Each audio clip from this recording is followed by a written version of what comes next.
Alaman.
Good morning, good afternoon, good evening, wherever or whatever you may be. And for some of you, good morrow. As I think some of you have crossed over into tomorrow already. And it's daylight savings. What is it? Are we spring forward? We're springing forward. That's what they say. Don't forget to set your clocks. Already did. I was going to, and I forgot to do that. All right. So when we're done, then I'll have to go through and It's 3 a.m. here. change all the clocks. I know Washington was supposed to do away with changing clocks, and then we were going to stick with the sprung ahead, I think. But it all hinged on some federal thing that was supposed to happen that didn't happen. So, Yeah, I was going to say, I thought the federal government had voted on that and was like, yeah, we're going to pass it. And then it just fell through. Yeah. So yeah, I would be fine with sticking with one. You know, one or the other, either forward, the spring ahead, or fall back. I don't care which one. Just Just flip a quarter, roll the dice. I don't care. I don't know. I saw a post on Instagram. Somebody said just split the difference, make it half hour. There you go. But we've got Hillbilly up tonight with us. How's it going, Hillbilly? Hey, brother. Good to be here. Oh man, this loving life. Guns and Barbecue, how you doing? Not too bad. Yourself? I'm doing all right.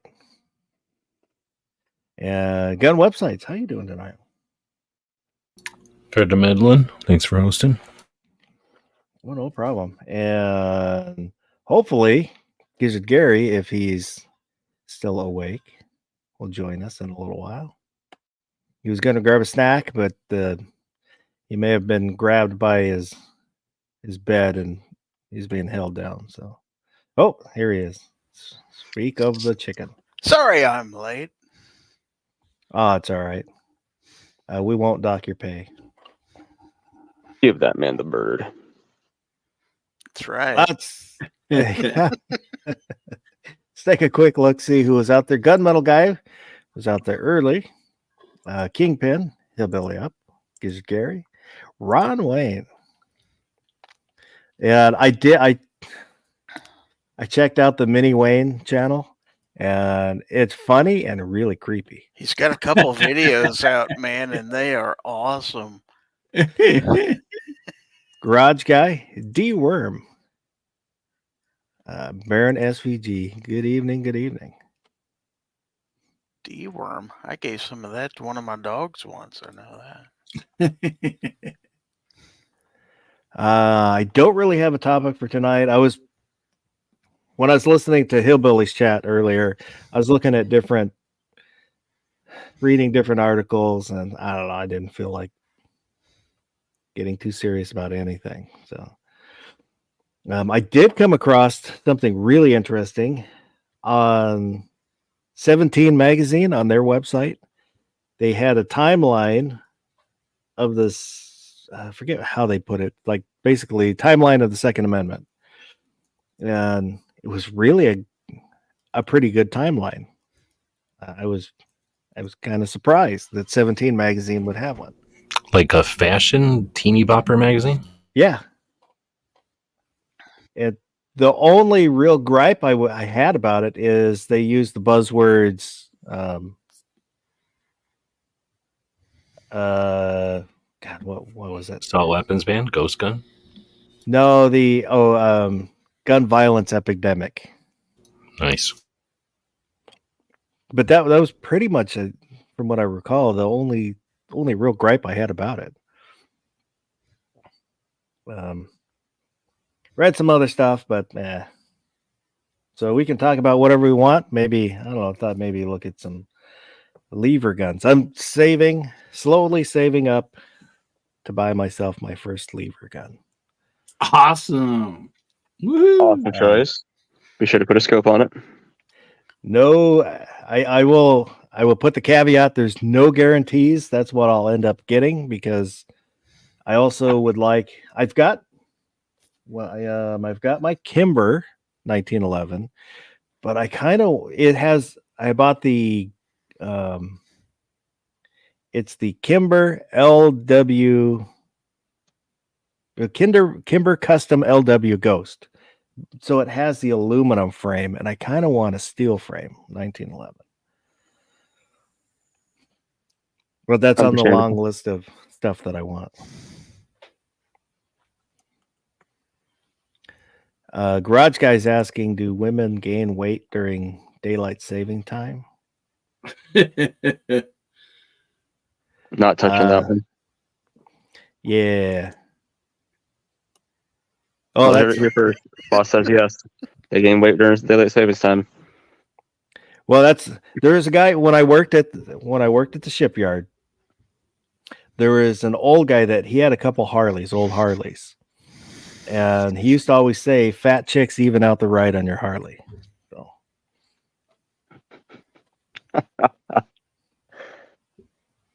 Oh, there's Mini Wayne out there.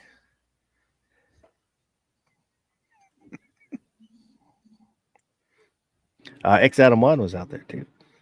Good evening. I know what was he saying earlier? Clocks bring forward at 2 a.m. local time. So 2 a.m. I'll switch back to 1 a.m. Are we getting an hour of the Mouseman? No, you'll jump to 3 a.m., not go back. Well, I don't know. He can do what he wants. He's an adult. Well, this was my favorite time in college down in Arkansas. Going to the University of Arkansas down there, because especially when it hit on a Saturday night, bars stayed open until 2 a.m. And so when you spring back, they got to stay open an extra hour. And, so that was always like, they were always packed on those days. Yeah, But in you Washington, that's the cutoff is 2 a.m. But It you don't used to be- spring back. You spring forward. Yeah, I meant this time though. Like, I'm sorry, it's spring forward this spring, but in the fall, that is Okay. always a favorite time.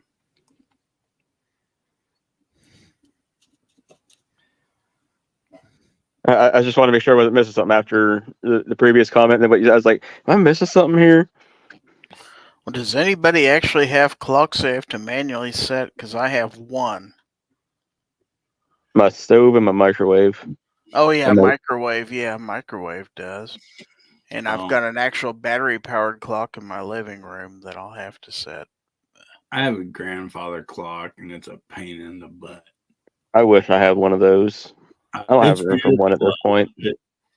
It's passed down from my grandparents, but you literally have to stop it and then rotate it every quarter hour, listen for the chimes, but then getting it to swing back, sometimes like it'll start and then it'll slow down and stop. So like you have to constantly kind of go check it, make sure it gets in rhythm again. Your clock uses the rhythm method. I think I would just leave it run and then half the year just go, yep, it's an hour fast or an hour slow. Well, the clock in my truck I've never reset. I either know it's on time or an hour off. I've got the stove, the microwave. There's a clock in the kitchen. There's a clock in the family room. There's a clock in the it's supposed to be a dining room, but we made it office. And then there's my bedside clock. And then there's clocks that we don't really use. Like there's one in the walk-in closet. Oh, the bathroom. There's one in the bathroom. One in my son's bathroom. One in the downstairs bathroom. I've got lots of clocks. How many bathrooms do you have? Oh, there's only 3. 2 upstairs and then a half bath downstairs. That's 2 more than I have. You only have a half bath? I just have one.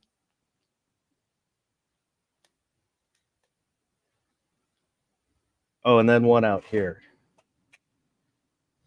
I think that's all of them. And then my watches. My smartwatch will fix itself. And I don't really wear. I've got a bunch of other watches, but I don't really wear them anymore. It's one thing I like about my G-Shock watches being atomic is I don't have to worry about messing with them. They just set themselves.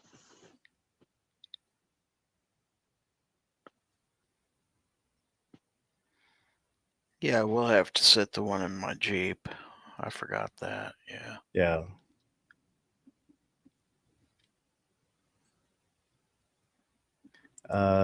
X Adam one's telling me to get a TSOS Night Stalker double stack 2011 and report back.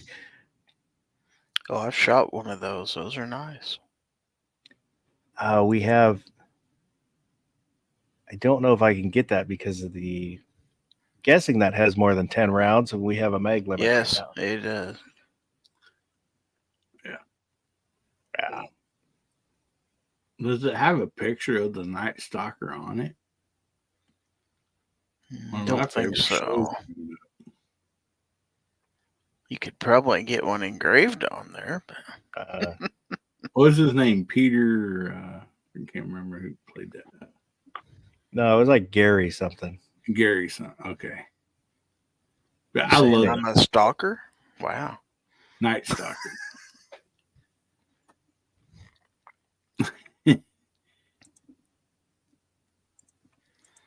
Well, I could. Not that it really matters. I can look it up real quick. Richard Ramirez was the Night Stalker. Richard Ramirez. Okay. But I just, growing up, man, I just thought that was a cool show. It'd come on later at night. Kolchak, the Night Stalker. Yeah. Mhm. Yeah. Yeah, it's kind of like the original X-Files. Yeah, it really is. I didn't think about it like that. I think I think you can find the episodes on YouTube. I think I've seen them on the YouTubes. But yeah, I liked that too when I was a kid. Ron Wayne said, "I bet it sucks to work at a clock museum right now." I bet it does. You're getting overtime, man. Next item 1, I have an analog digital G-Shock that I just bought. When I set the time zone, it started to self-adjust the analog hands. I'm curious to see if it self-adjusts its hands with this. Which one did you get, X Adam one? I really want to get an analog one, but the battery life in those is terrible. Hey, there's Coop out there on the side chat. Hey, Coop. And CNT Designs and Arms and Gunmetal Guys out there listening. What were you saying, Barbecue? I was just going to say, finding anybody around here that is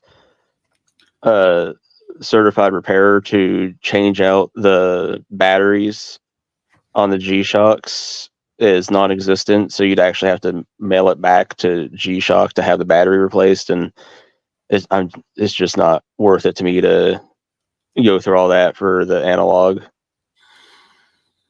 He said he bought the GA100MB-1A military black one. Nice. Does that one have like a model name more specific? Because they all get special code names like that, but then like a couple of the ones that I have that are digital, like I've got the Mudman, I've got oh crap, what's the other one? I can't remember the other one off the top of my head, but I know the one that I have is the Mudman, and it's a pretty sweet watch, but it has a code like that as well. It's like GW blah blah blah. So is the Mudman watch always running behind a little bit? No, actually, that one, I think my Mudman actually does tides and all kinds of cool stuff. Oh yeah. I mean, it's completely useless for me. One, because I'm not near the ocean or anything, so I don't need tides anyways. But like I have a hard enough time just telling what the time is on it, let alone anything else. X Adam said he doesn't know. Okay, He's kind of new to watches in general. I'm on their site. I don't see any particular name attached to it. It says it's one of their most popular models. say I'll go back and watch this in replay and look it up later. Well, They got a really cool one that actually looks like the Earth. That one was really neat. That one's really expensive now too. in our kitchen, we have one of those atomic clocks that gives like, the month, the date, time, all that stuff, and the temperature, inside and out. And I set that thing, and it's always an hour off. I mean, no matter how I set it. And like I had to literally punch something else in, that's not our Pacific actual time to get it to run right. I don't know. It's been like that from the day I bought it.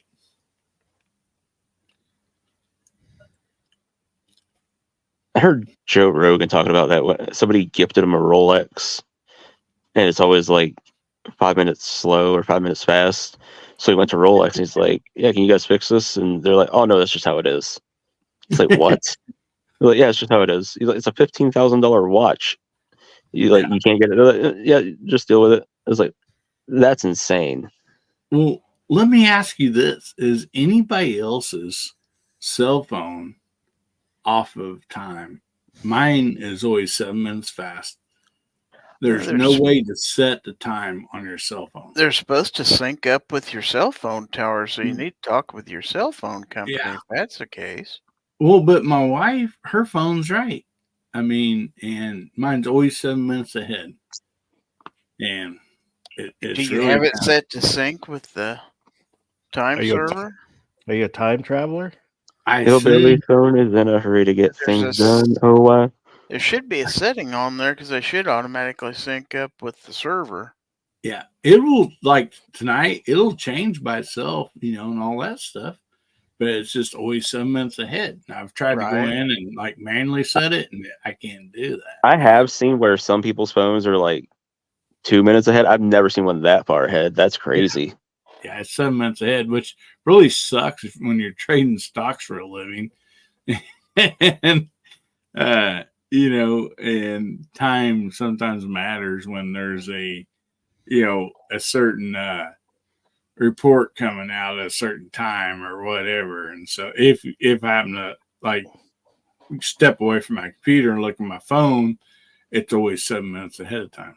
I would call either your phone company or tech support for that company because that with the newer phones that shouldn't happen. That shouldn't even be possible. So that's a problem. I would report it.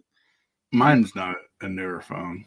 No, but it wouldn't matter. They've been setting themselves for 20 years. Yeah. I mean, that's not new. I only get a new phone when they call me or send me an email saying, if you don't get a phone by this date, yours will not work anymore. Right. I'm just saying, still, you're paying for precision. You should. Yeah. That's not something you should put up with. Well, maybe it's just hillbilly time, I guess. I don't know. Except for, 7 minutes late. That fits right in, actually. Gunpowder Beauty's out there. Good evening. You let girls in this chat? Yeah, I let you in. Yeah, but I'm half Sasquatch too.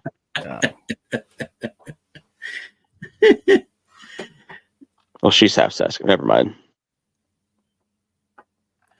That's only if you see her from behind, hairy back. She's so gonna throw punch me now.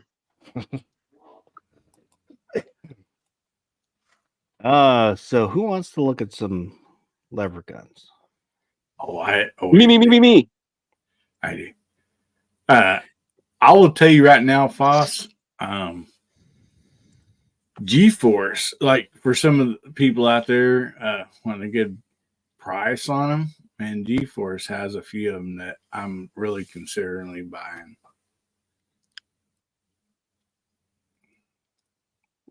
Who's a what now? Lever gun? GeForce. There's 5 shotguns that come together to form a very large shotgun. What? Do they dress up like birds? Yeah. Yep. There's different pilots in each one. I'm not familiar with GeForce. Yeah, that's a new one. They do imports. Oh, what? Well, I want. I'm thinking either 357 or 44 Magnum because I have a revolver to go with those. 44 Magnum. I was leaning towards 44, but I'd probably be okay with either. I mean, I would love 4570 or 3030, but the one that kind of makes more sense is either the 357 or the 44. So I kind of not Rossi. I just they're affordable, but I don't think they look very good. I'm not a fan of how Rossi's look. Definitely understand that. So what all have you looked at? Well, everything. And anybody can chime in. This is the convince me of what I should get Well, the Rossies Yeah. have Marlin. moved up in price enough that they're getting closer to the Henrys all the time. So Yeah. Search for an original Marlin. My Like Glen- the Glenfield. Oh my gosh, you can find a Glenfield. used one, not a new one. Oh I yeah, mean- you're definitely not gonna find a new one. the reason I bought my Rossi because it's absolutely beautiful. I mean, shiny, the dark red wood on it. I mean, it really, it. I think it's a beautiful looking gun. And as far as caliber, knowing by being friends with you, Foss, you like recoil. There's nothing better than a 4570. But as far as if you want to go shoot it, I love 44. Don't get me wrong at all. Or 35 Remington. Those are both awesome. But the reason I went with 357 38 special was because I already have pistols and stuff in that. And so I made that choice on strictly, having ammo.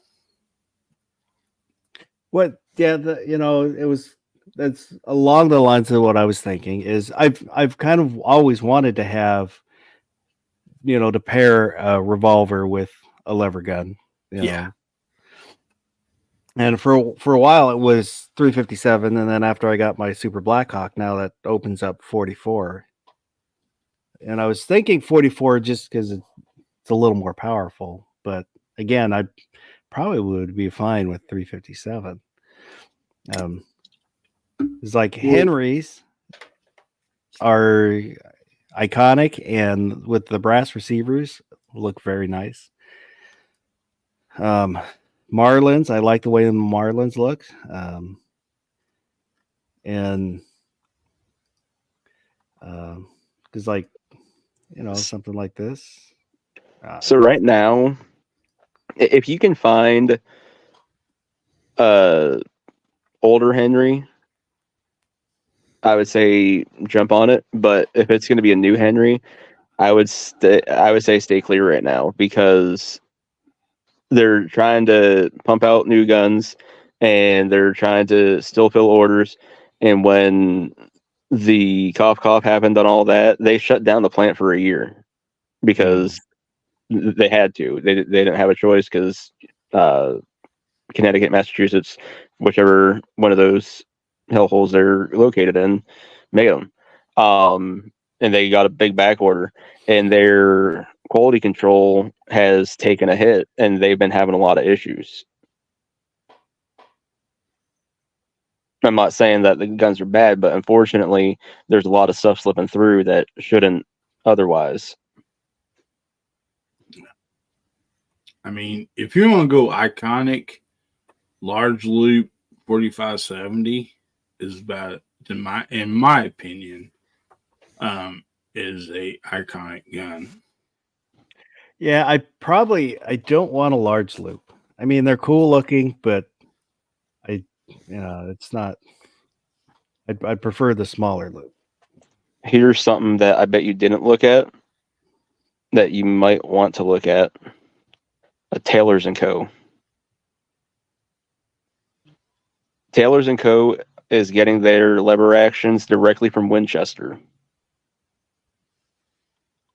They just are unmarked the whole 9 yards. They get them, they jazz them up a little bit, put their stuff on them, and send them out as a Taylor's & Co.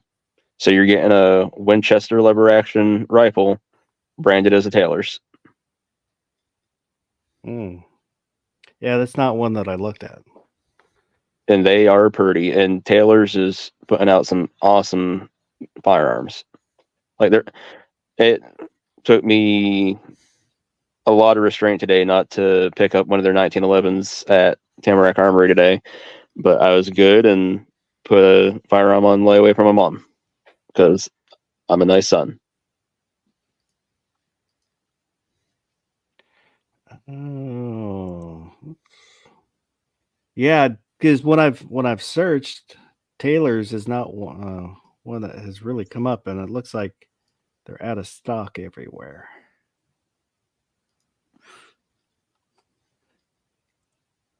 Let's see if East County has Taylor.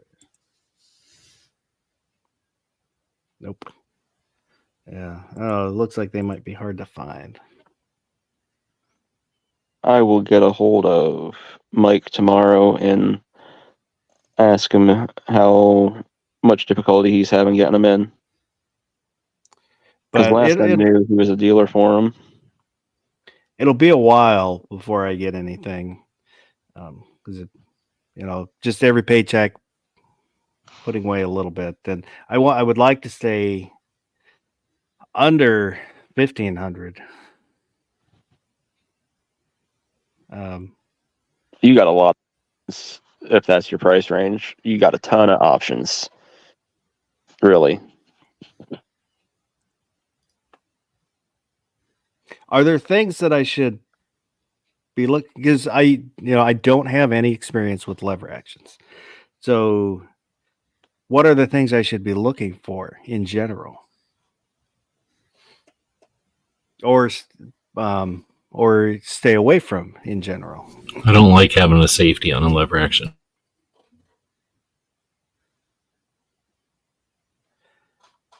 Is that That's personal common, preference. uncommon? Personal preference. It's pretty much going to be on the pistols, on the South American ones, or the pistol caliber ones. I'm gonna say any Marlin you pick up. Well, I shouldn't say any Marlin, but majority of the Marlins you pick up are going to have crossbolt safety on them. Winchesters won't.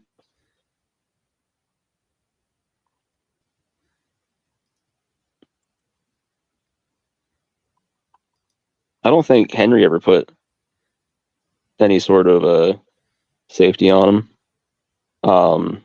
Something else you could check out, Foss. Look up. I don't think Savage is making any new now, but just kind of search out some Model 99 Savages.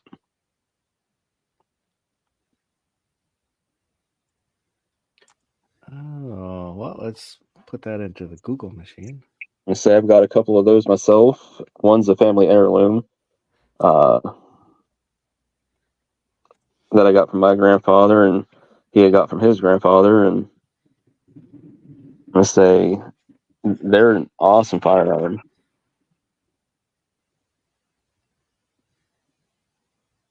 Some people really like how they look. Other people think they're kind of ugly, but yeah, it's not the look that I would want. wasn't sure, so now we know. Also, So did you look at the more of the Mossberg? classic look of a lever gun, like a Winchester? Yep. Good. So did you check out the Mossberg lever actions? Because they're making one that's looking more like the Winchesters.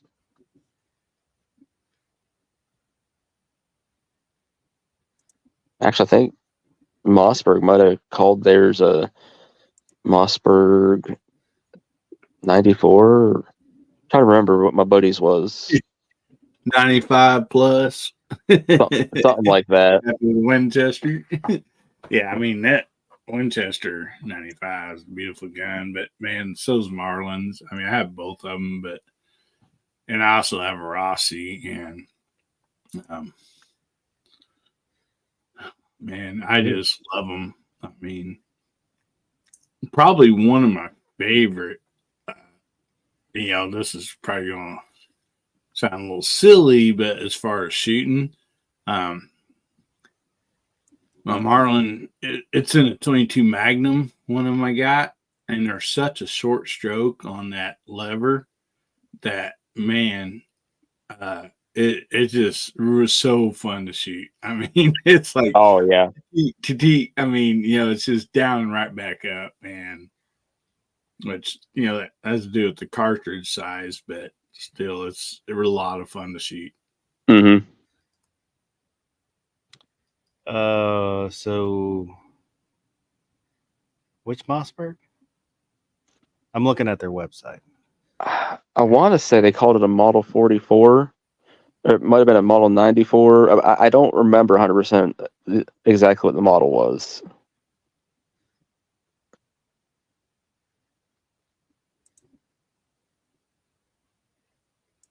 But I shot it last year. Maybe I was pretty sure it was last year.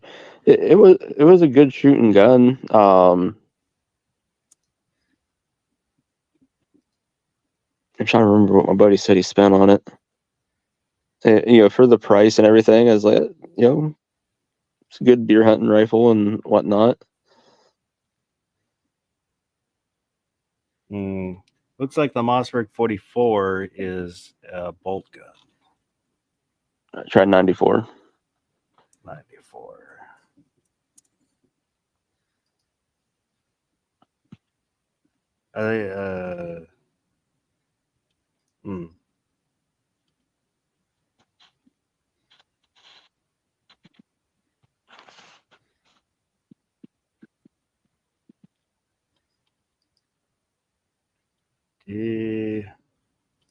It's not really coming up.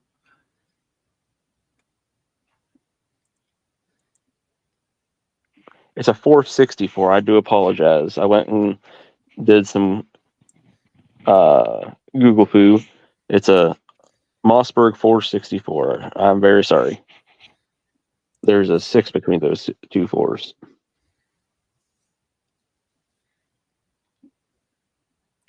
That's not bad.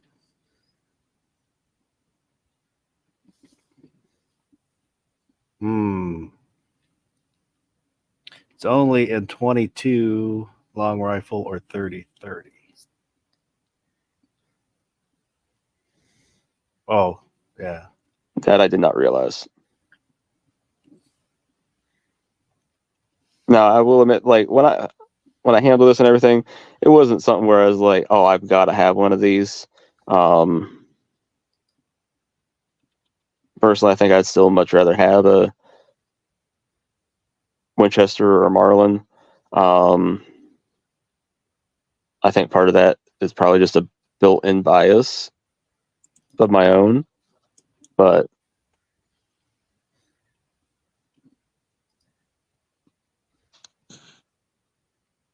Man, I'm unlike the Chiappas. I haven't decided if I like the way they look.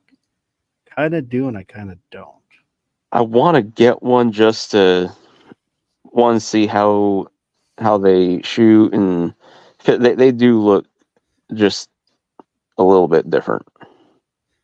It's almost like a Remington 760 decided to have a love child with a Winchester.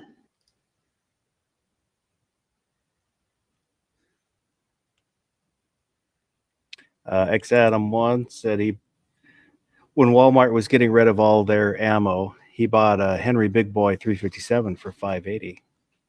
Oh my gosh.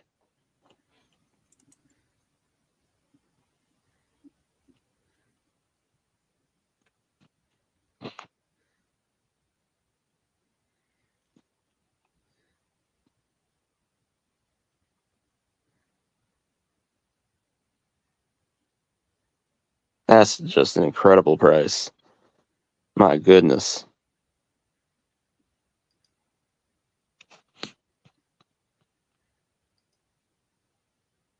What does that say? MSRP is... Oh, that's the key off. Never mind. That's...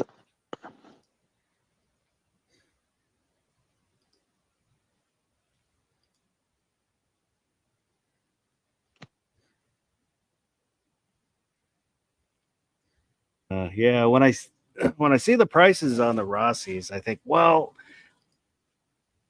I could save some money.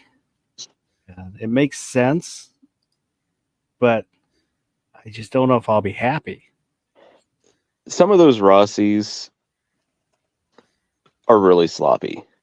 Some of them are fit really well, and they look really good. And honestly, I think it's going to be one of those deals where you find a shop that has a nice selection of them. You go in, get hands on a few, find the one that's right for you if you really wanted to go with the Rossi, and make sure the four ends fit properly, the stocks fit properly, nothing's real loose or nothing, and like I said, the finish is in good shape, and once all the cosmetics on that way check out, those things are shooters, no problem. It's just a lot of times they're sloppy in the finish. X Adam ones. Oh, Buy shit, once, that was cry muted. once. You'll regret not getting the one that you want. Kick yourself for not spending the extra couple hundred. Forever is a Mhm. long time. That's something my wife will always tell me that. Because I'll be looking for something and then I'll want to go cheaper just to save a little money to try and justify it, and she'll don't do it. Just get what you want because you're not going to be happy. Yeah. Sometimes I listen to her, and then sometimes I'm not happy. What? Didn't realize I was muted. But when you do back out of this, the Rossi that's above this with the Brazilian hardwood, straight up above that one. This I one? believe that's the one I have, except for mine's in 357. That gun's beautiful, and there's not a flaw on it, other than the loading gate is really tight. It pinches crap out of your fingers, but it's been brought up that you can change the spring in there. I have mine loaded and got a shell halfway in, and the loading gate's getting a lot better, but it is a beautiful gun. I mean, no doubt about that. Hardwood, the finish, everything. It's just right in here. The back of the receiver and the stock in here. I just don't like the way that looks. Mm-hmm. But when you do get time, I did send you an email to that GeForce, that Huckleberry. So whenever you want to look at that. Something else. I mean, and this is going back to something for us where if you really do have a budget of like $1,500 to drop on a lever action, you can get really fancy. Look for like a pre-64 Winchester. Well, if I had that kind of money, I'd definitely buy one of the newer Marlins out. That'd be my first choice. I would go original JM Marlin or new Marlin being made by Ruger, or look for pre-64 Winchester, just because those things are just going to keep going up in price. Yeah, exactly. Those are interesting looking. Here, let me. This is something it's definitely probably going to buy. I fell in love with it. I should also say old Lenfield. The price is a lot more reasonable. They are imported, but love that stock. Ooh. Mm-hmm. I'm talking, I believe, around sub $600. Really? Yeah. I didn't see the price on this, but I did that site, but I did see it on another one. They actually have one that is American flag. Oh, and I think I see why. It's more tactical, though. The receivers are aluminum. Ooh. Yeah. But I don't know. I really like the way they look. Yeah. It depends on the caliber that you're shooting. I wouldn't, steer clear of it 100%. But like if I was gonna get in a 45-70, ain't no way. Yeah, they might not even offer that in a 45-70. Yeah, I hope not. This one's 357. Yeah.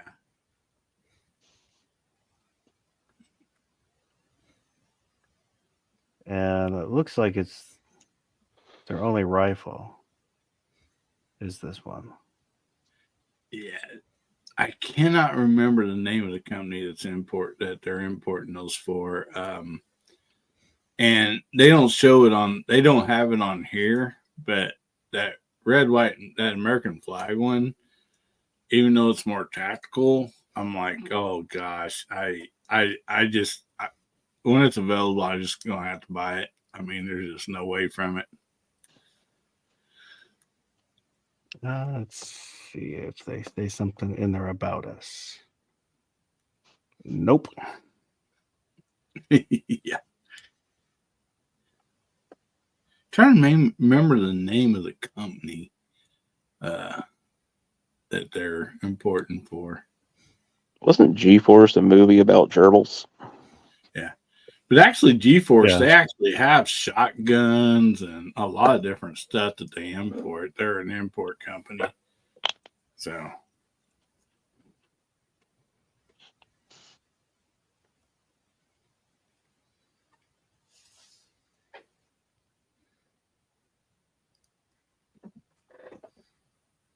Oh.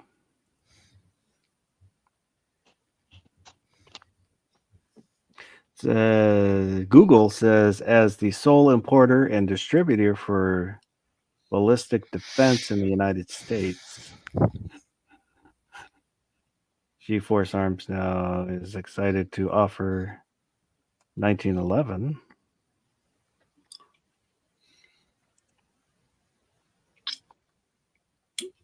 Oh, so they're made in Turkey. Turkey, okay. That's not surprising. The more I look into it, the less I'm liking it. Yeah. But I did love that looks of that lever gun. Yeah, it does look nice. Ron Wayne's heading to bed. Have a good night. Nah, buddy. Oh, Garage night. Guy too. Good night. Good night, Mini Wayne, too. That sounds dirty.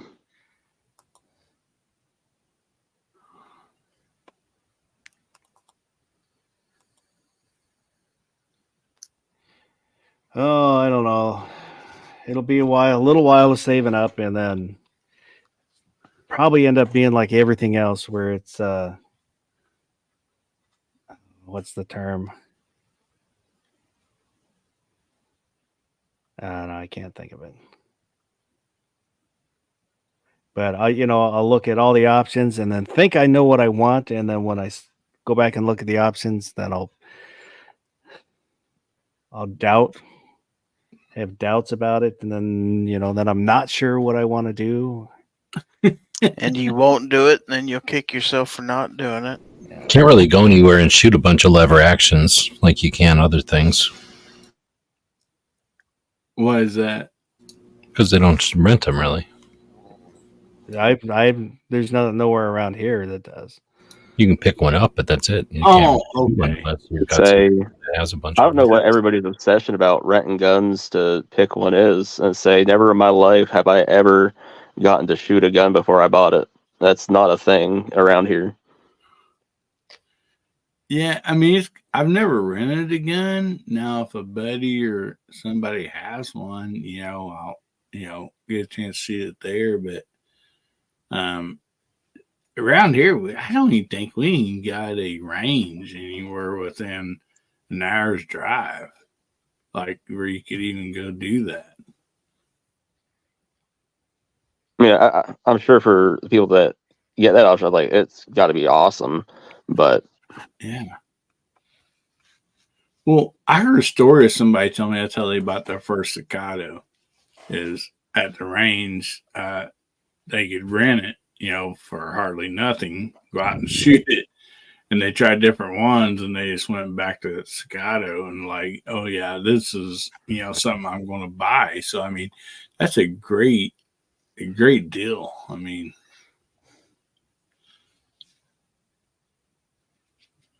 so it's paralysis through analysis is what I was trying to think of. Basically, you bring in so much information that you don't know what to do with it, and then end up not doing anything. Is one of the things that gets you is when you look at price tags.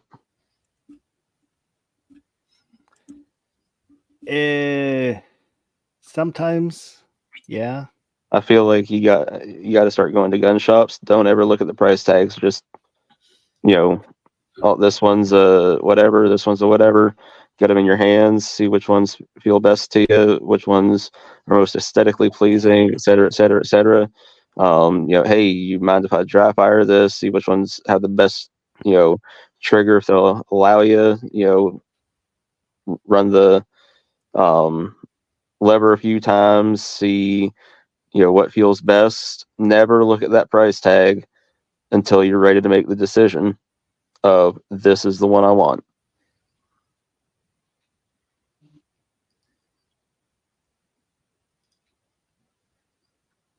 Then once you make that decision, go, okay. And then if for some reason it's out of your price range, go, damn. And look at option number 2. But otherwise, if it's in your price range, you're golden.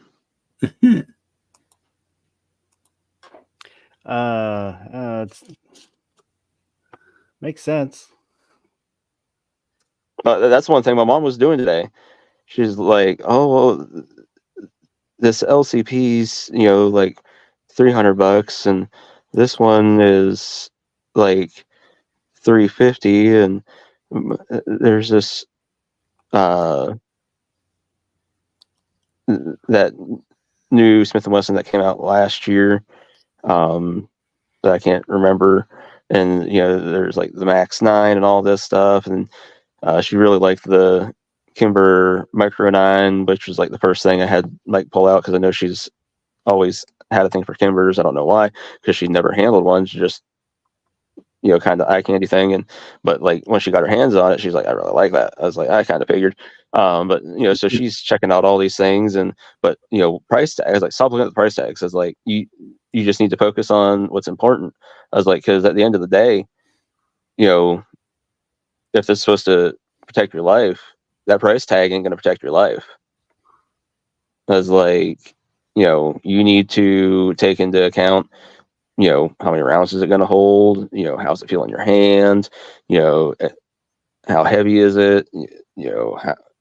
How small is it? How big is it?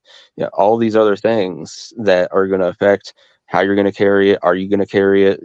What way are you going to carry it? Et cetera, et cetera, et cetera. And finally, she said, I really like that 2-tone Micro 9. I was like, you sure? She's like, yeah, I really like that 2-tone Micro 9. And I was like, Mike, I need to put this on layaway. Done. A Gunpowder Beauty said Tardot would be broke if she listened to you. I really like the way the Kimber Micro 9s. I love the look of the blue and white one that looks like the 57 Chevy colors. Oh, I know. I love that. I do not like those little single action type. I would really like the Micro 9 if they made like a Micro 10. I'd be real happy, man, if they made a Micro 10. I could probably get behind that one. Mm-hmm. Isn't that what Snob got for Stacy's, that baby blue? Yeah. I forget the name of that. I don't remember the name off the top of my head either. But it's called a Kimber. Yeah, you're right. Well, and the worst part is they had another Micro 9 at the shop, and I was like, I really like this, but it's not a millimeter. I can't do it. I felt bad enough letting my mom get It's a Bel Air. A 9mm. The Bel Yes, the Air. Bel Air. That's right. Yeah, I wouldn't mind having one either. Although I've heard they really got a lot of recoil, but still, Which is almost be worth it. surprising with the weight of them. That's like the SIG 938s. I really do not like that gun. Defense Dad loves his, but I've never liked them. I don't like the way they shoot. I like those. Didn't we shoot one of those at Thunder and Prairie last year? Yeah, that thing is nothing but trouble. Jam I like those. jam. But is it the 932 that's 357 SIG? Oh, I don't know. I didn't. I can't remember 100%. I think it might be the not. It's something like that. But they make one in 357 SIG, and that's the one I want. Yeah, I didn't know they had one. I only knew the 238 is the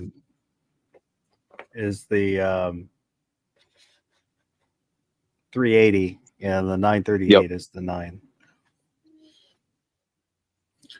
Ozzy made her a holster for the Bel Air, for her Bel Air.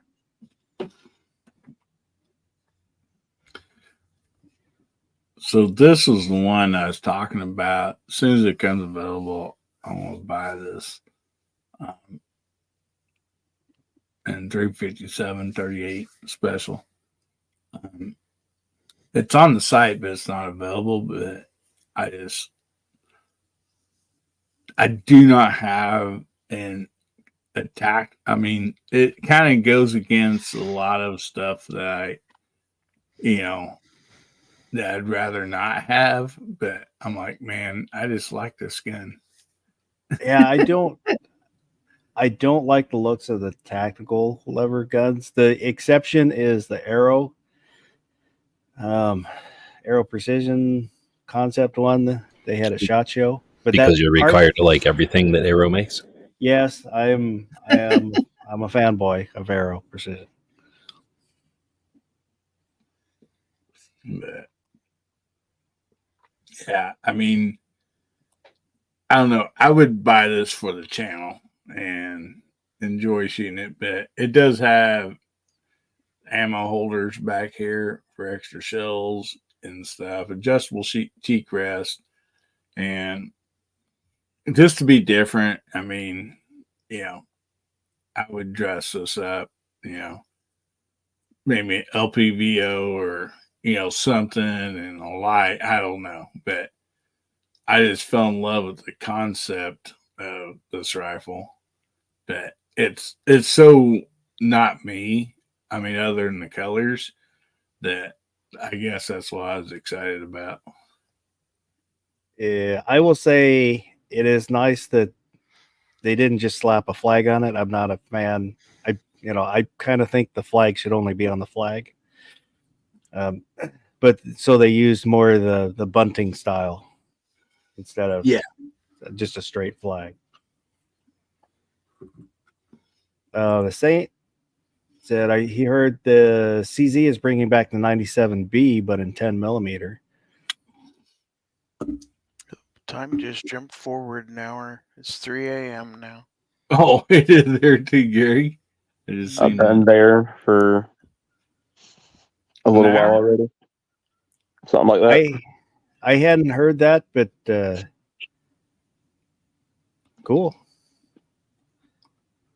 And Eric M509, surprised SIG still sells the 238 and 938 since they sell so many 365s. Some people like those. Oh, and the one I was talking about is the P239. And the 239 was actually offered in 9, 357 SIG, and 40. But I want it in 357 SIG because why wouldn't you?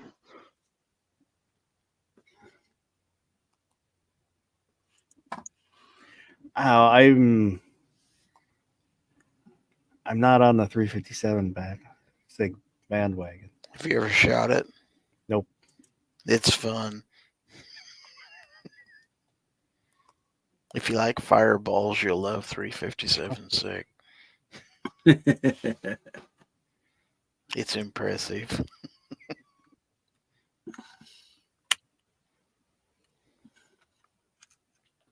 Well, you guys have given me things to think about, to consider for lever guns.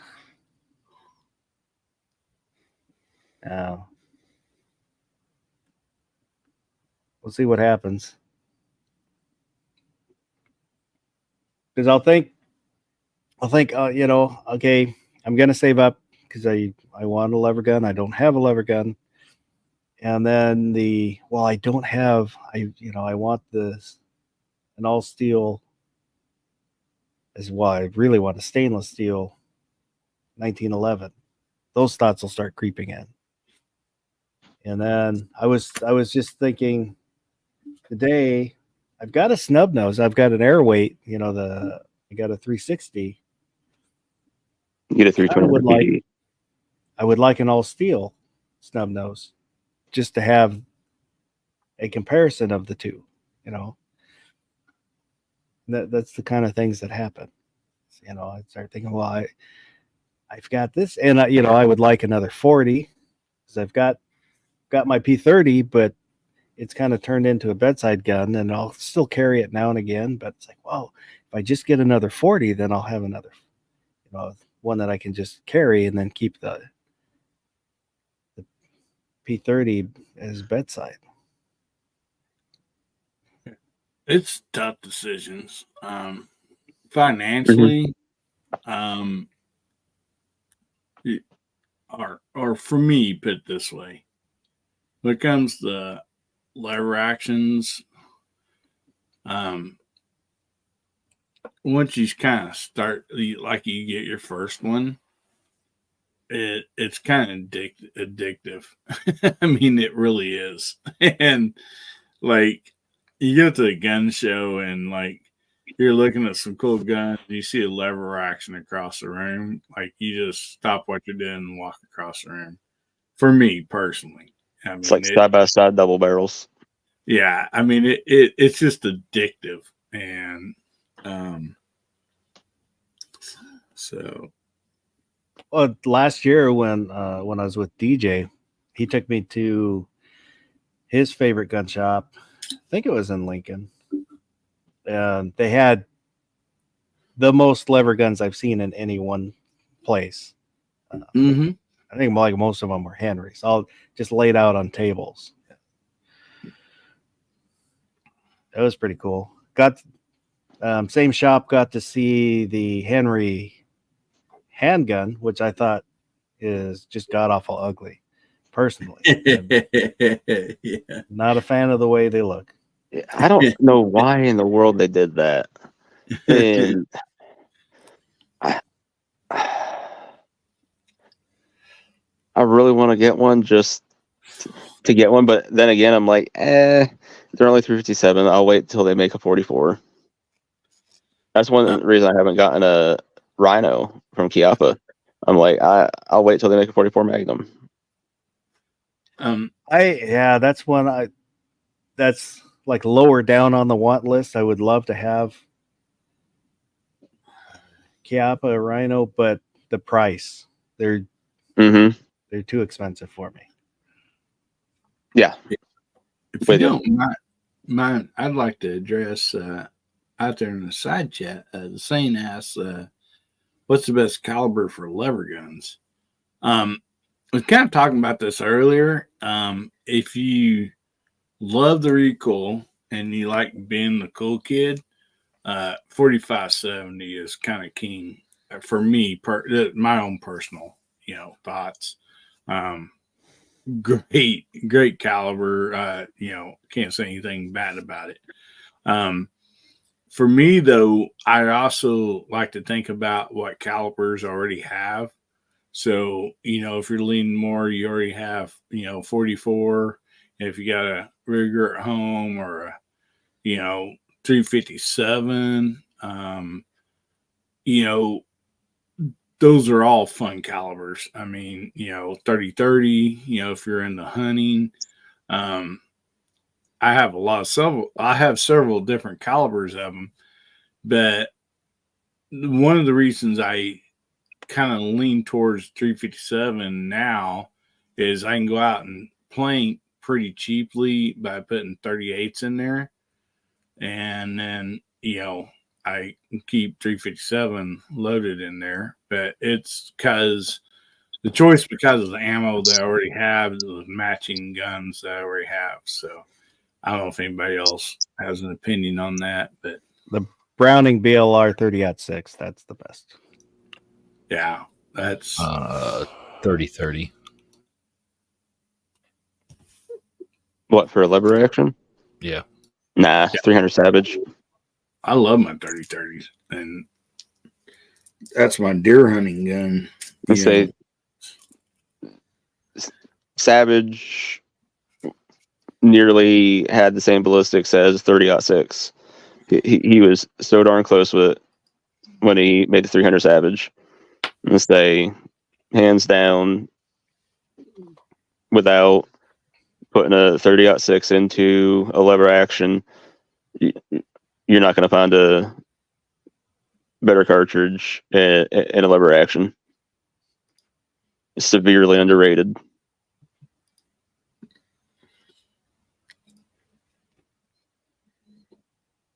Uh, 30-30 is one that I would like to have too, because it is iconic.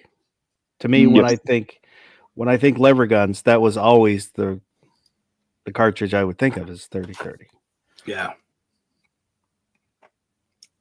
Sweet shooting.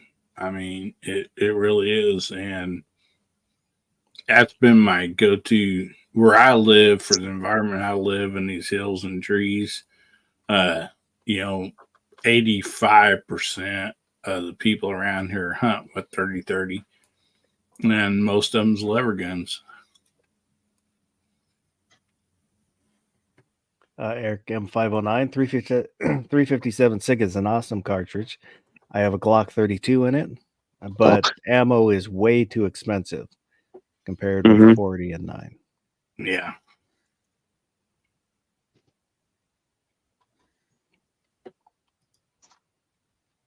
Yeah, and then sometimes I will find myself looking at Desert Eagles. I do that a lot. Yeah. I've shot a 357 version, but I would love to have the 50 AE version. Yeah. If you go 44, then you can get a lever action in 44 and a Desert Eagle in 44, and you got your There you combo. go. in there. I didn't think about that. Then you got the hat trick. Then you can get a Damn it. Derringer in 44. Well, I've got a 357 Derringer. And you get a Mare's Leg in 44. You could do all that in 3057, I guess, if you wanted. Yeah, but it's not nearly as cool. Yeah, it's not a 44. And I mean, plus, if you do all that in 44 Magnum, like, think about we'll do the Gunpowder Beauty's Ego. Well, I have nothing against 44 Magnum at all. It's awesome gun. It's iconic. I feel like he's trying to make me mad right now. I can feel it. Yep. Go ahead. No, I'm just saying, personally, the next gun that I buy, a hand cannon, as far as a revolver, instead of going 44, I'd probably go 460. Because I had a feeling you were going to say that. No, I totally understand it. Nope. I got you. I mean, I just love it so much. Like this one. Oh man, that's so sweet. But that's way out of my price range. Oh, come on. If you can't buy a used car, I kind of want to. Again. Nobody does layaway around here. If they did, I would be always broke. Boss. I think you need that gold tiger stripe, boss. No. It looks like you. Boss, Barbecue gun. I know a shop that'll do layaway for you. They'll ship it to whatever FFL you want. I'll bet I know who they are too. I don't know, right?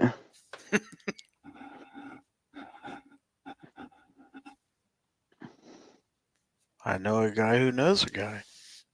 Just saying. He's a good feller. I say Brooke even met him.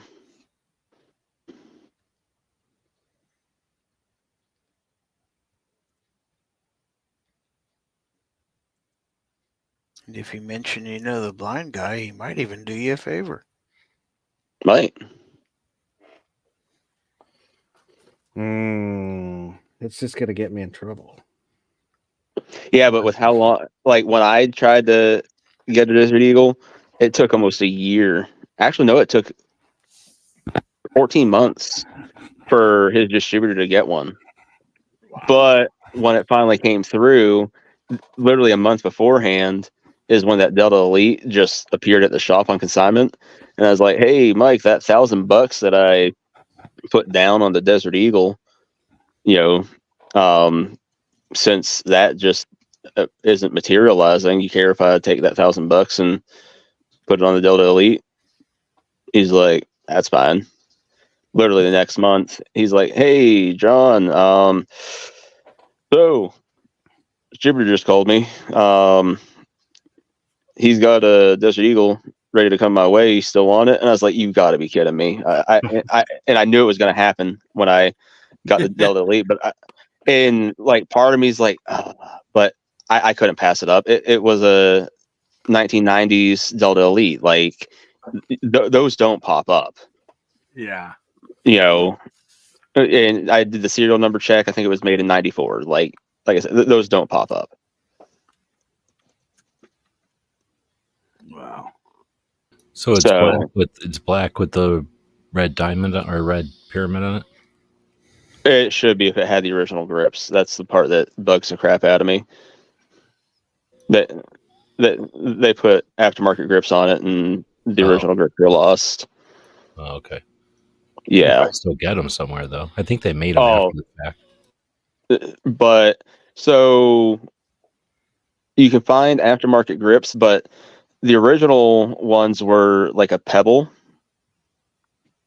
and most of the aftermarket grips that you find are like a diamond checkering. Like a shark skin, or like a more like a pattern? Just like your traditional checkering on like a Rosewood grip. I don't really remember. I thought are you talking about rubber on the originals? No, on the originals. I'm not real familiar with shark skin. What I think of when you say like a shark skin would be like a catfish skin, and I'm like, no, nothing like that.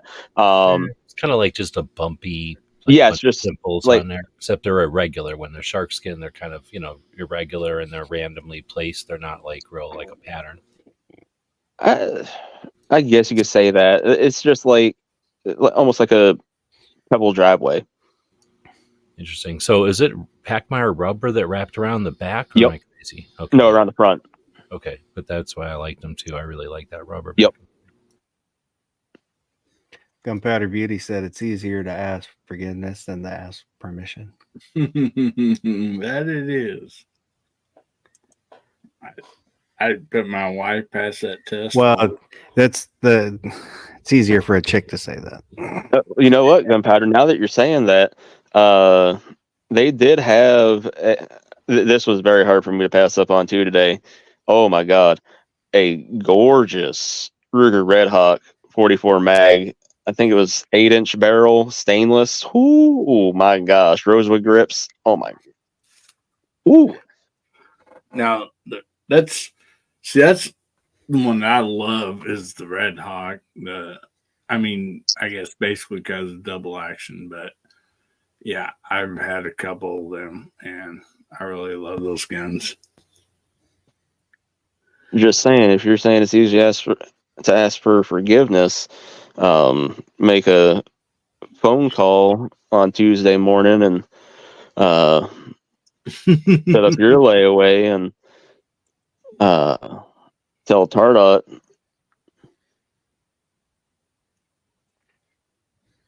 Yeah, this is another one that I'll look at now and again is the Super Blackhawk 454 Casull. Oh And yeah, the Bisley frame, which I know G-Webs doesn't like the Bisleys. I love the look of them though. I'm not a Yeah. big fan of how they feel, but something about the way they look is just I bought I it love. because the way it looks, but then I shot it and I'm like, no, I can't even Yeah. shoot this. It feels like I'm holding the gun down or something. It just Mhm. feels so weird. No, right I there don't with know. you, G. Was it for horseback or something? I forgot what it was for, but whatever it's for, I wasn't doing. We'll see. I don't You can get remember. the Smith and Wesson 460, then get the revolver for the 454 Zool and shoot that to it too.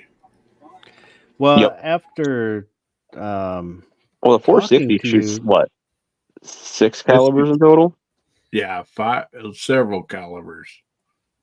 And that's why it's so sweet. after talking to you the other day, a little while back, that I wasn't really because I would have, I also the Smith and Wesson 500 Mm-hmm. is one I would love to have, but kind of talking with you got me thinking. Well, you've made some good points about the 460, so I've been looking at the Raging Hunters. And I suggest the ported barrel. Yeah, there you go. What's so cool about that is when you shoot that, you have some recoil, and all that feels wonderful. But the energy that goes around your left and right shoulder from that shot is like a stimulant. I mean, it's like amazing. And, oh my goodness. It's just such a fun gun. It really is.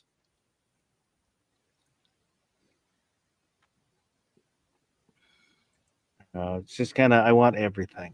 I had a Taurus Me 44, too, but it brother. was just a standard looking, like underlug 44. It looked like that, but without all the rails and stuff, and it wasn't Yeah. two-tone or nothing. I really liked it, but it went out of timing. 44 beat the crap out of itself, essentially.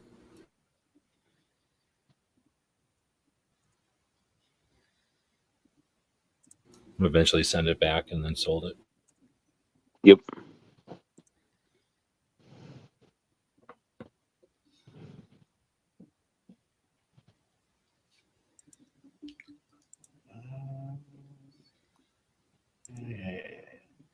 Yeah, the Smith and Wesson 5. God damn it! Go away. Thank you. Stupid ads keep popping up.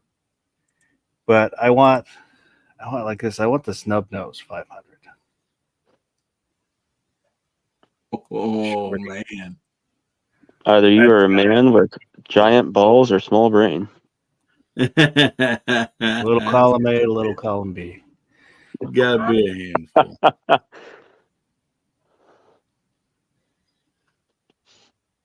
I've shot that. I never bought the gun, though.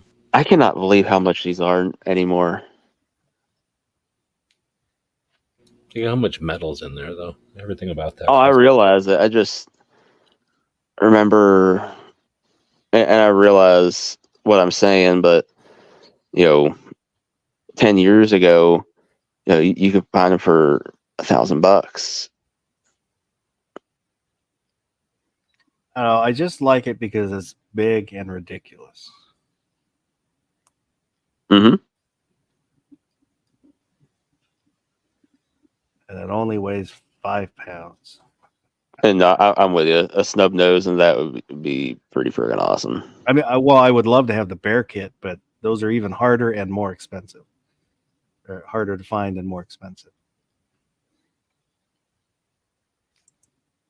John Brown Productions is out there. Good morning. Hey, John.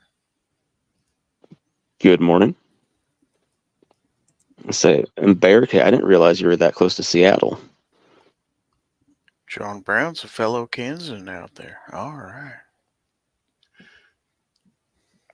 So this is my cousin's 460 Smith and Wesson that I've seen. I just fell in love with it. Now, Hillbilly, you've gotten to shoot both the 460 and the 500, right? Yeah, but look at this. Now, I want to know your opinion because I've always heard that the 460 actually recoils worse than the 500. That's what I've heard. I don't know, man. This was a ported barrel. Oh, okay. So not a fair comparison. Yeah, I mean, the recoil was there. Don't get me wrong, but the energy and I mean that thing shot like you literally could shoot soup cans with it. That like the distance. I mean, we didn't shoot any farther than what we were right there, but yeah, it was pretty dang accurate. And you had some, your fair amount of recoil, but the energy, I really don't know I forgot to turn my camera on. That was on top of my head, but Muzzle flip ain't bad, that's for sure. Those ports will help with that. Yeah, but man, that thing's just so much fun to shoot. And I wish I would have filmed it because we changed the cylinder and shot 454 Cazul to it and some other stuff that day. And You should bring that to Thunder on the Prairie. We'd have fun with that. Oh, yeah. Oh, back to the CZ, the 97B that was mentioned earlier. I looked at one of those back. Can't remember if it was before I bought my first gun or if it was a little bit after. But I wanted the BD with the decocker. And they only had the B. They didn't have the BD. I think it's BD. And those are more expensive.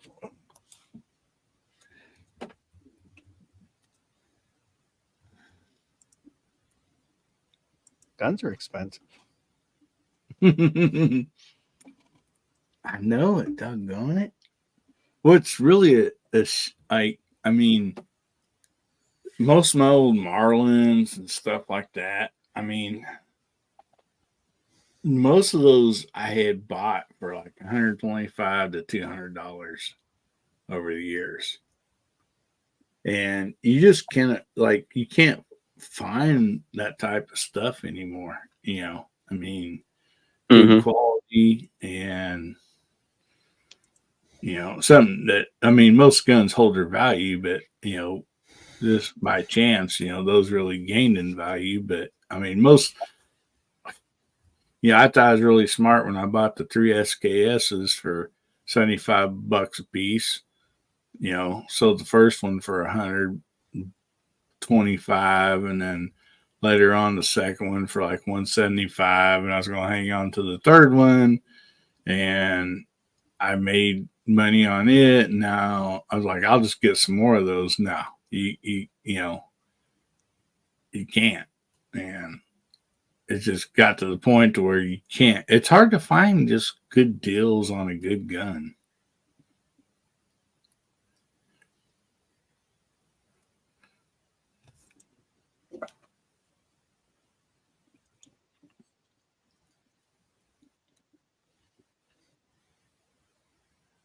So what's the best buy you ever had? Or I mean, if we can discuss that.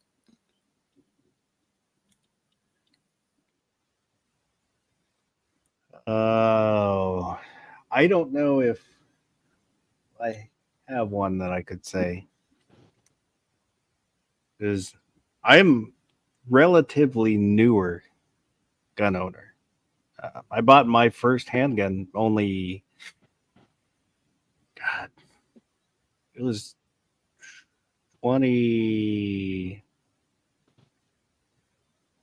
God, I don't even know. I can't remember. It's only like 5-6 years ago. Okay. I didn't grow up around guns.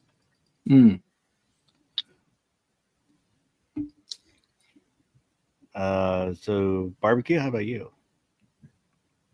What was my best deal? Yeah, like, whatever like gun you bought, and then it's like, wow, a good thing I bought that because it's worth this kind of money now, or Yeah, I'm that's trying to think. Um, oh man, Guns and Water got a good deal. I say if anybody wants to jump in here, go ahead. I'm taking a second to think. I'm sorry.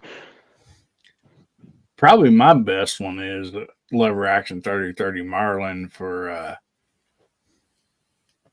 it's either 100 or 100 and quarter back in the day. And it just, the only reason was because my buddy needed to make his truck payment. And, it was one of those deals, hey, I'll buy it back from you. And he just never did. And that was probably, as far as value wise, that was probably my best buy.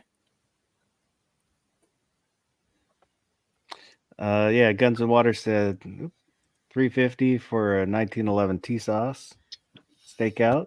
Mr. Bob Dabalina said 2 best deals I know of in firearms is a Dagger line and the Grand from the CMP. Nice.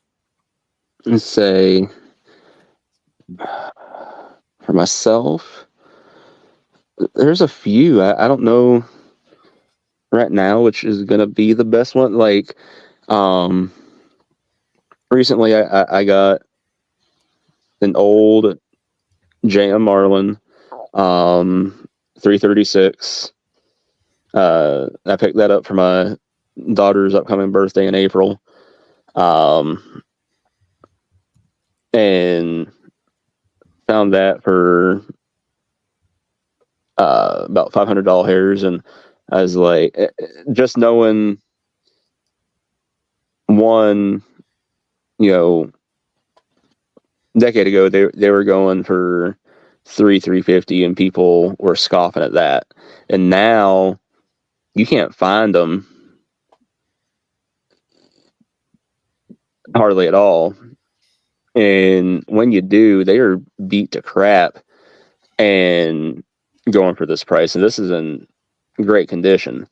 So I was like, hold on, an original Marlin, not Remington made, not. I was like, yep, we'll definitely snatch that up. I'm almost afraid to give it to her because the whole reason to get it was hunting rifle. So it's gonna end up with a couple dings, things like that, because that's what happens to hunting rifles. Another good one, probably my Dan Wesson Specialist. Yeah, picked that up for $1,200. It's in amazing condition. MSRP on those runs at $18. If I were to private sell that, I would clean up pretty darn well.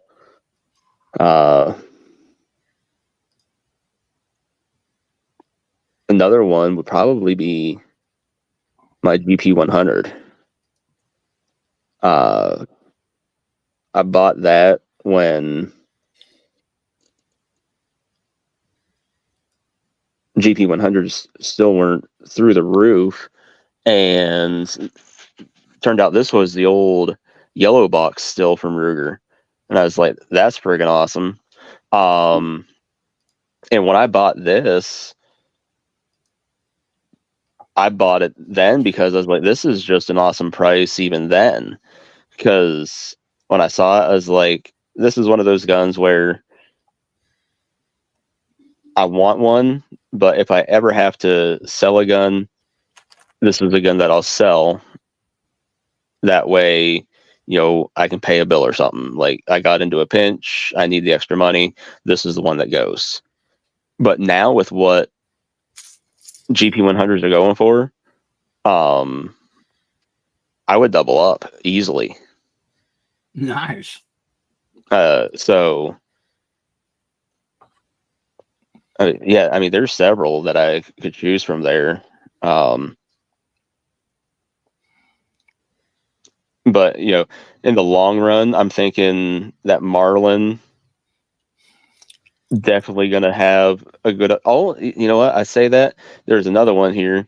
In the past, I've talked about the one local shop that I'm not a real big fan of because the guy that owns it he is what he is. And oftentimes I'll go in and there's just things that are wrong. And I went in the one time and he had a Model 99 Savage E. And if you get into Model 99 Savages, I don't remember what year exactly, but they started putting like A, B, C, D, E, so on. And that was just denoting the year that they were made.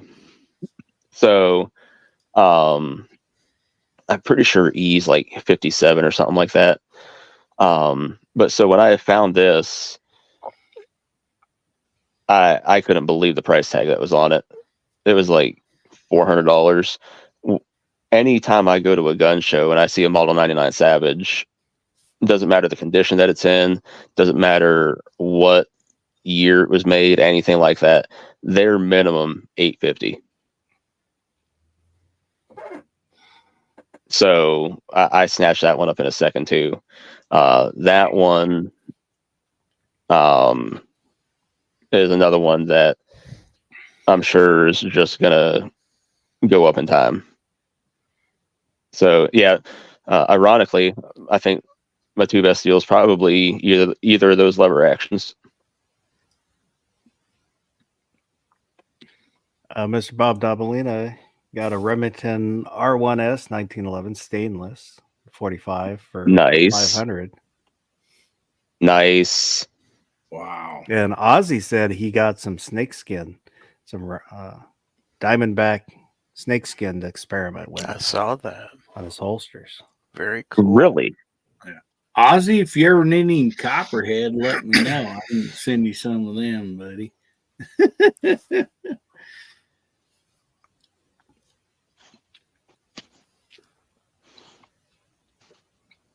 Oh, X Adam 1. My favorite deal was a Smith & Wesson 360 PD.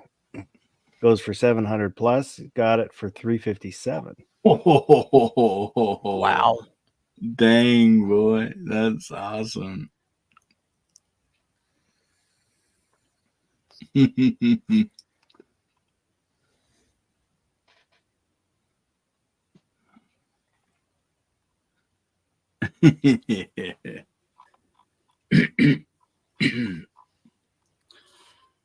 I don't know. I haven't really got any smoking deals on anything. Most of the stuff I bought new. The used guns, I don't know, probably the okay deal was the PPK S, but I paid like $350, and I know they're going for more than that now. They're stainless. Yeah, that's just it. I've got some used guns that have went up in value since I bought them. That's for sure. Yeah, that's another benefit. So, I don't think that's something that gets mentioned enough. When used guns do get mentioned, because people are like, oh, well, you can get into a basket case sometimes. Somebody could have done some at-home gunsmithing, or somebody could have shot out the barrel, or and all these things. And it's like, well, how often does that happen? I know in my neck of the woods, because hunting is such a big thing, and I've said it a lot of times before. We got deer season, and then there's quick deer season's over, so we got to sell the gun so we can pay for Christmas presents.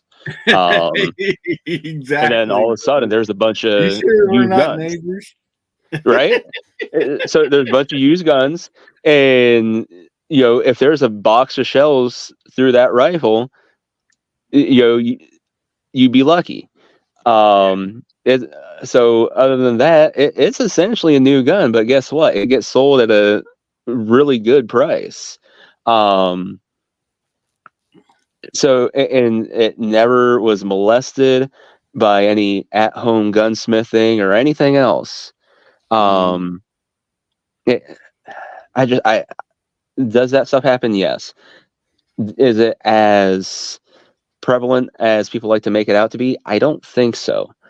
And so with that, like I said, I don't think it gets brought up enough that, if you do a little bit of due diligence with a used firearm, you can make a good investment. And that's what I was saying to Foss earlier. If $1,500 is really your limit, look for a pre-64 Winchester, look for an original Marlin or a Glenfield, because one, those are going to be some amazing shooting firearms still. And no matter what you do to, I mean, short of, just totally trashing them cosmetically, they're just going to go up in value from the day that you buy them. Yeah. Man, yeah. And man, Mr. Bob, you got a hell of a deal that I'd love to find any day of the week out there on that buck mark. Jeez. But he got a buck mark. I'd be for digging in my $250. socks and shoes to come up with that at that moment. What do you get? Buck mark for For 250. 250 acorns. Oh my gosh. Yeah. I mean, Hold I'm on, just 250 acorns. That scared the crap out of me. The last guy that had one acorn got like 4 magazines dumped at him. Yeah. 250, that's 1,000 magazines. Yeah. I just have to say personally, I've never shot out a barrel on a gun, and all my friends that I know. I don't know anybody that ever has. I don't know anybody that has. I mean, Doesn't mean it doesn't shot doesn't out. happen. I've But- shot at least 4 barrels on 4 AK barrels myself. And I know other people that have shot them out. We probably shot out a couple SKSs. 1,000 rounds used to be $89, and we all worked at AOL. So we'd go up to a gun show and buy thousands and thousands of rounds and just go throw it into a hill all weekend. yeah. We could go 10 minutes with just unloading mags. If you got 3 or 4 people with loaded 30-round mags, you can just make thunder for a while. I don't know if you've ever done that. But What year was this? 97 to 2000 something. Yeah. And I mean, and I agree, it can happen. There's no doubt about that. Just The price majority of of people aren't doing it.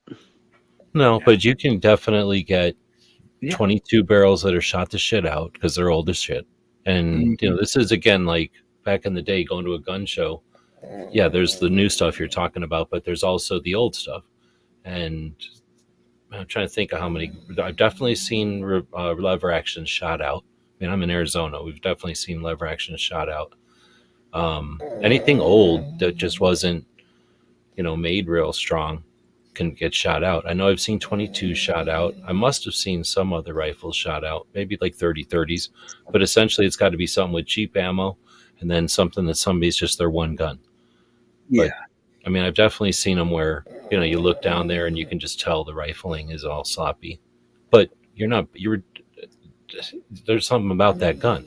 That's like buying an old beat up motorcycle, I guess, or something else that's collectible. Yeah.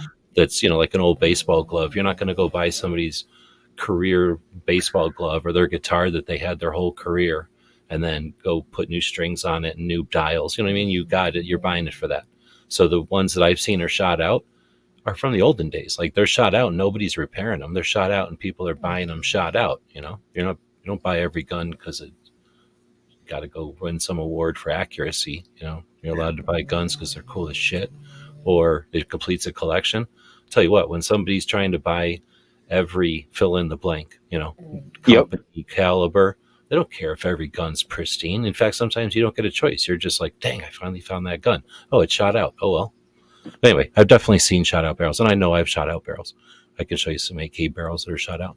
And essentially, we're talking, you take a cartridge and push it in the muzzle, and it fits right in. Like the rifling is just gone. Yep. Yeah. And something I did not know about, but I did actually hear on. It's been a little while back on somebody's podcast. You can actually get a barrel re-rifled cheaper. I don't remember what the prices were exactly on search because they were talking about different calipers, but it was actually cheaper than what I thought it was going to cost. They Personally, just ream it. Yeah, what was that, Drew? They can put in a thing and ream it. I'm sure that probably only costs a couple of bucks to once you get it all figured out and smash it through there, right? Well, they actually can do liner down the barrel and then do new rifling. Yeah, I just remember them talking about the prices, and I was like, "Wow, I thought it'd cost a lot more than that." And I know it was a little different on different guns, different calibers, but I honestly thought it was going to be way more. I thought it was going to be like the price of the gun, but from what they said, if they were accurate, it wasn't as high as I thought it was going to be. It was like definitely worth. I thought, well, if I can find a gun that will worth the money and then pay to have that done, it'd definitely be worth it. But I'm definitely I kind of just talking because I don't have accurate information about that.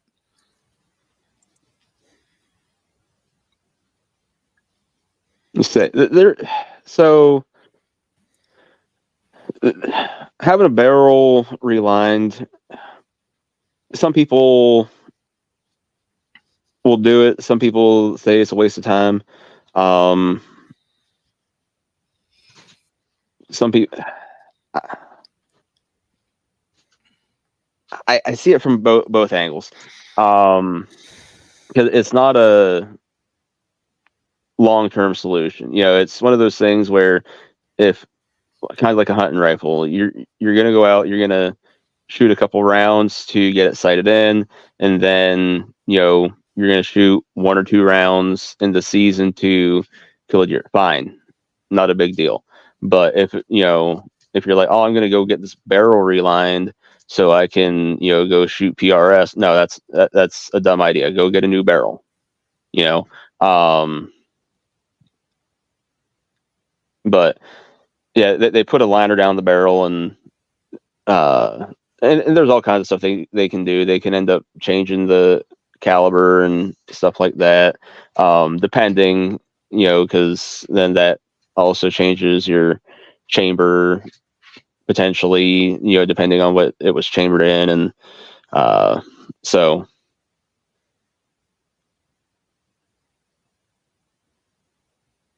We talk about stuff like that. It makes me think of the old, pretty much any war gun, like bring back or not bring back, but, surplus guns. Yep. They often were shot out and, or like what you're saying, okay, we'll make it a 30-06 again, whatever it was, metric, blah, blah, blah, it's all shot out anyway. So we'll just ream it, put in a liner with a decent caliber that we know about, that we have over here.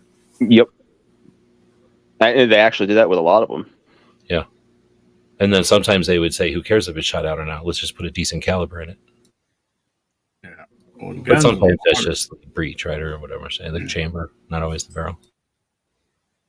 Guns and Water out there said I rebarreled my M1 Blue Sky Import, 89 for the barrel, and then a reamer from Brownells and a receiver wrench and barrel vise. Nice.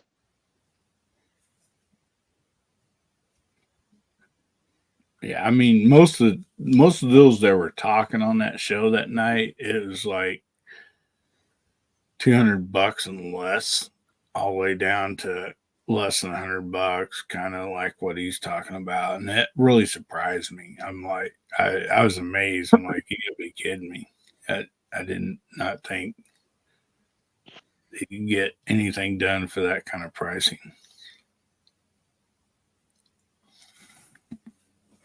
If you need something done for twice that price, I can hook you up. Just send it to me in a check. And you throwing a patch with that, huh? So- we can get a hat in there for that kind of price. So I just want to ask Guns and Water, was that your first rebarreling that you done yourself, and how'd it go for you? That is not normally a task that people like to touch for a at-home gunsmithing job if they never done it themselves or have no gunsmithing experience for themselves.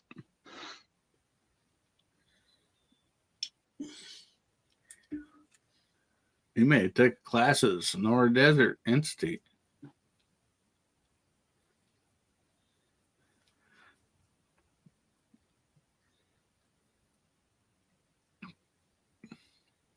Might have. Wow. But I miss. I just reading Guns and Water. He said very accurate minimum head space chamber. The old barrel has a step in. Oh, it moved on me just a second. The old barrel has a step in. The chamber, yes, first rebarreling he'd ever done. Nice. Great job. And then Oh, and just because we're talking about deals and stuff, I found an awesome deal on eBay, and it's still floating around out there. I'm not really sure how the guy has so many of these. I'm thinking he might just be burning them or something. I don't know, but I got like 40 AGI DVDs for like $100.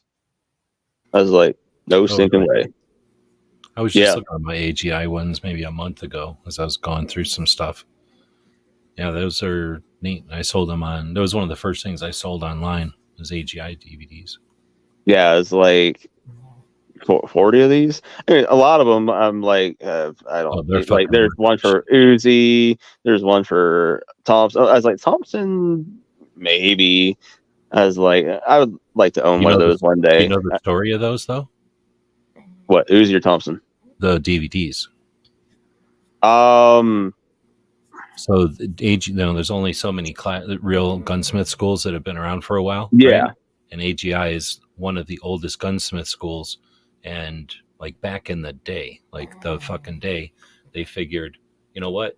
There's not always going to be this knowledge. Like we're going to lose it because all we can, there's a ton of knowledge from the wars and stuff. And just the olden days. Like think about somebody who was an armorer in World War II. Like they fucking knew about revolvers. Like we know about shotguns or something, or like I don't know, like an SKS. Like they knew about old fashioned guns way more than the people today. So anyway, that guy was a really good gunsmith back in the day, and that school was prestigious. And they figured, instead of losing this knowledge, let's record it. And they started recording it, and then that's where the whole we can also make this a correspondence school, or we can also make these into we can use these classes. But essentially, they were archiving that guy's knowledge, and that's pretty neat. So anyway, it's when I first watched them, I was like, oh man, these are boring. But now I'm looking back at them, and I'm like, man, this is hours and hours of lecture from a guy who essentially was one of the top armorers we've had in the country. Mm-hmm. Yeah, and AGI is awesome when they put a camera on him, so like it's not just some guy regurgitating what he read out of a book. This is somebody with a lot of knowledge. Yeah, they're pretty neat, and then they're worth a lot, I think. Yeah, well, normally a single DVD sells for minimum $20, if not 30. And so when I found the group of 40 for like $100, I was like, well, the guy was asking like 150, but it also said make offer, so I was like $100, and he accepted it. I was like, cool. So there was like a class you could get I don't know how many DVDs it was, but then you would also get the tools and stuff. Or was it like you're saying, like the ones I was selling were like the AK, the AR, the Thompson, the this had the the AK, AR. So had like build your. They're not all together. Okay. Yeah, those are the shit. And they were like $30-$40. They were. Yeah. That's why I jumped all over it. When I was like 40 of these things, I was like, this is like the deal of the century.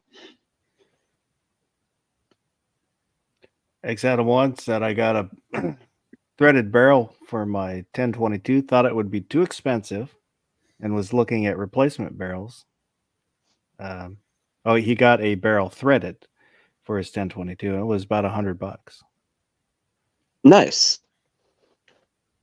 And like I've talked about, the gunsmith school that I went to before and all that, and like to this day, if I stumble upon a gunsmithing book, whether I'm at Ollie's or just a book sale at a library or where the heck I am, I pick it up. It doesn't do me a whole lot of good now, but it's something that the kids can have an archive, and if I really need to dive into it, I can start trying to leaf through it, look at table contents, take a photo of it, blow it up, all that fun jazz that I need. But like with these DVDs, I don't know everything, obviously, and having a video reference for something like, AGI has armorers courses for, Smith & Wesson pistols and, all kinds of good stuff. So, we'd get stuck with stuff all the time when somebody brings something into the shop for cleaning, even, or repair. And I can remember on the Thompson, because there's like 3 different types of Thompsons, and you think you know what you're doing until you got some $5,000 gun in your hand, and then you're like, you know what, I'm going to watch the movie first before I mess with this. And you're like, oh, this has slave pins or something. Son of a gun. Oh, that's the worst. You find out something's got slave pins. You're like, oh, I don't want to put this back together. How come somebody's not come out with like a newer, like Thompson? In what way? They're too heavy, so nobody's going to make one. Just yeah, but man, for a target, I mean, well, the high point is kind of, it's a simplistic carbine blowback. So I don't know, and then in pistol caliber. So essentially, you're talking the semi-auto part of it.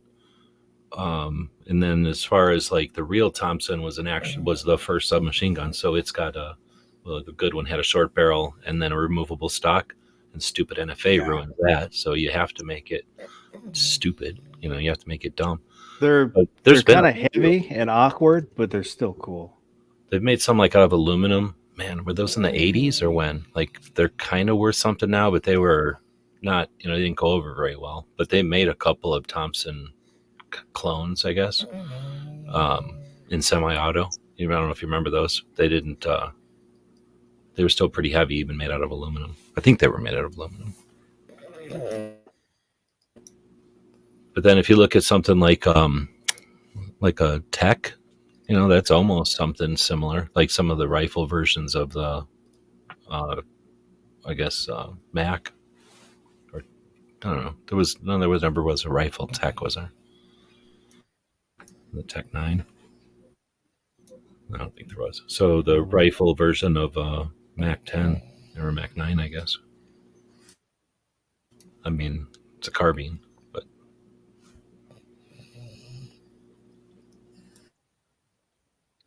and then the magazine on the Thompson was horrible. I mean, it's super weak. That's why nobody really, even if they were lightweight, nobody would use them because the magazines were so awkward and weird. Well, it's awkward to use. For sure. If you're like trying to go around a drum mag, you mean?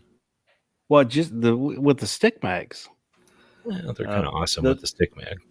Well, because there's a little. It's hard to describe.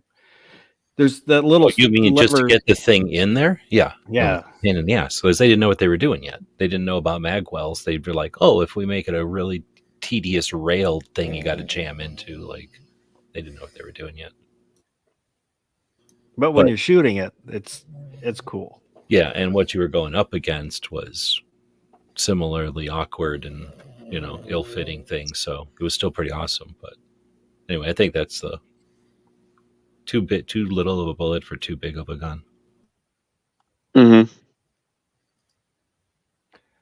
What did you have? Would you call the Uzi the same thing? I mean, maybe the Uzi took over for that.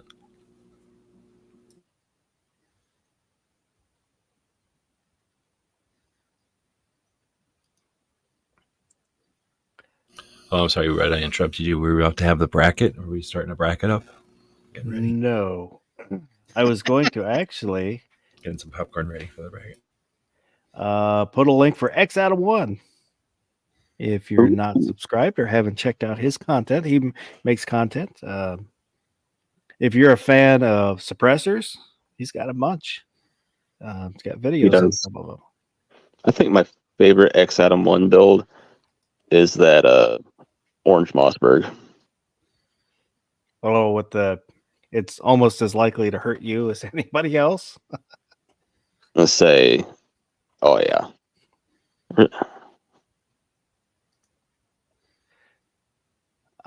So Hillbilly. Uh-oh, did he step away? Did he fall down? I'm here, buddy. Oh. Woo! Is there anything you'd like to plug? Oh man, I guess just Guns Bearing Therapy every Saturday night, 9:00 Central, 10:00 Eastern, and just other. I'm doing videos pretty much constantly. I do have a video coming up with the Arkin. Let's see, that is the EP8 LPVO. And then I'm also going to, when I get that video, it'll probably be first week when it airs. And I'm working on comparing LPVO to Ford Magnifier that Monster come out with, because I was not a fan of magnifiers at all, but that Ford Magnifier is a game changer in my opinion. So we'll be, showing it at, 25 yards and 50 yards and comparing it to an LPVO. So that's about it, I think, brother. Thank you so much for having me. I appreciate you. Always Well, I appreciate you being here. Barbecue. It is nice that you made it through the whole chat this time. Thanks. Yes, sorry about Wednesday. Is there anything you want to plug?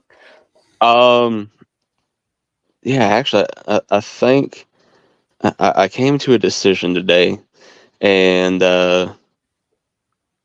I'm gonna turn the camera back on and start making some content. Good. awesome. Right? After yet another encounter while I was open carrying, I have decided that I need to start documenting my experiences with these people, that stop me and ask questions and things like that. So I'm not 100% decided, but I think I'm gonna call it like the Open Carry Chronicles. And every time that somebody says, "Hey, can't help but notice like you're carrying, but you're blind," or something like that, and just kind of say, "Hey, this is how the conversation went," and try and dispel some of these myths that are out there in the ethers, just of what people make open carrying out to be and all this other fun jazz, and maybe shine a different light on it. So but yet another awesome interaction today. Guy stopped me, and the funny thing was, after I told him, I was like, "Hey, no problem at all, like, no, I'm really glad that you stopped me.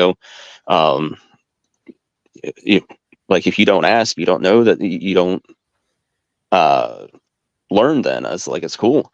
And he's like, I'm glad that you said that, because my girlfriend was hitting me and like, don't you ask." And I laughed. I was like, "That's hilarious, dude." And so but I'm gonna try and remember all the ones that I've told previously on Antfee and things like that, and go through at least most of those. And yeah, so there's that. Thanks for the invite. Oh, no problem. I like that idea very much. Yeah. I think that's a good idea. It's Thank like, you. yeah, I'll go ask him. Yeah, he's open carrying, but he can't see, so he can't see. We're safe. We're safe. We'll just stay with 5 feet away. He can't touch us with a stick. Is there anything you'd like to plug, Mr. Gary? Oh, other than Foul Territory on Friday nights at 9, love to have everybody there. Other than that, thanks for having me. I'm glad we had this chance to jump forward in time and what will probably go down as one of the longer one of your chats, since it's technically went on over 3 hours now, according to my watch anyway. So, Did we time travel tonight? we did. We did. I'm still only at 1 o'clock. I'm So sorry. the StreamYard charge you that time, does that go against your time for the time change, I wonder? Sorry, Faust. You can't get up to 88 miles per hour. No. I can't get it up that well anymore. Just friendly public service announcement. If you are a man out there who suffers from Minuteman syndrome, this would be a great time of year to, tell your wife, hey, I'm going to make love to you for a full hour tonight. Just, make sure you start at 2 a.m. and be like, look, 3 a.m. You're welcome. I didn't know where he's going with this, but yeah, that's good. So let me play it. Yourwebsites.com for 2A stickers, patches, books, logo design, web design, 3D printing, technology consulting, and so much more. Yourwebsites.com.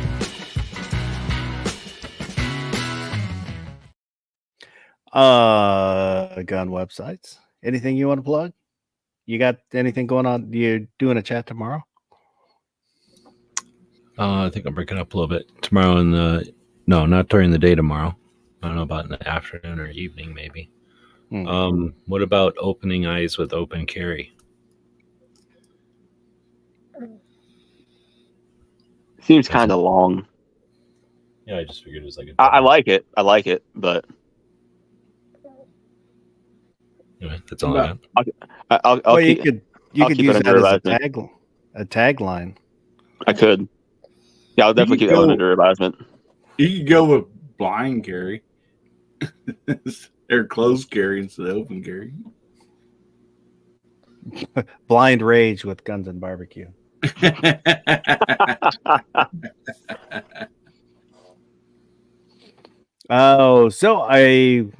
damn it, I forgot the banner. We got talking and I forgot again. Oh well. Put it up now. New. Put it up now. Too late now. So I just want to say thank you to everybody that was out there in the live chat, interacting. If you were watching and didn't say anything, don't be afraid to speak up. Let me know that you're out there. And if you watch this in replay, leave a comment.